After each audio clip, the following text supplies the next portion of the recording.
অশ্লীল ভিডিও দেখার আগে প্লিজ ভিডিওটি দেখুন। যদিও ভিডিওতে শুধু সেলের কথা বলা হয়েছে, তবুও ভিডিওটি ছেলে ও মেয়ে উভয়ের দেখা জরুরি। রাত প্রায় 10টা বেজে 40 মিনিট। ছেলেটি তার মোবাইলে চোখ বড় বড় করে তাকিয়ে কি যেন দেখছে নারী পুরুষের উলঙ্গ নিকৃষ্ট দৃশ্যগুলি। স্বাদ নিচ্ছে তার চোখ, অথবা কোনো পরনারীর সাথে করছে অবৈধ জিনার আলাপ। স্বাদ নিচ্ছে তার কান।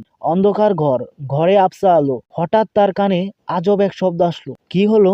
এই শব্দ কোথা থেকে আসলো? হঠাৎ সে সামনে তাকাতেই দেখলো বিশাল আকৃতির এক মূর্তি দাঁড়িয়ে তার পাশে। আমার রুমে তো দরজা লক করা, তবে কিভাবে ঢুকলো? ভয়ে তার হাত থেকে মোবাইলটা পড়ে গেল খাটের উপর। তখনও তার মোবাইলে চলছিল নিকৃষ্ট দৃশ্যগুলো। সে দেখলো মৃত্যুর ফেরেশতা তার সামনে দাঁড়িয়ে।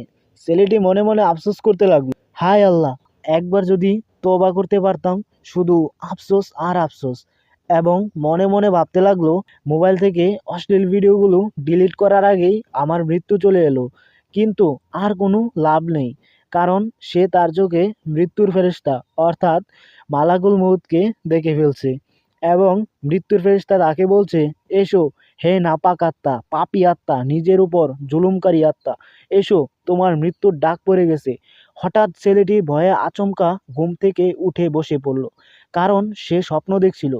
কিন্তু এই স্বপ্ন যে কোনো সময় বাস্তবে রূপ নিতে পারে। মৃত্যুর ফেরেশতা তাকে সুযোগ দিয়ে চলে গেল।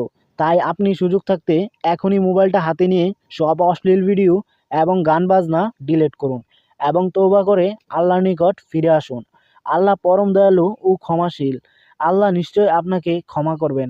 আপনার বন্ধুবান্ধব যারা এই অশ্লীল ভিডিওতে আসক্ত, তাদেরকে এই ভিডিওটা শেয়ার করে নোংরা নর্দমা থেকে টেনে তুলুন।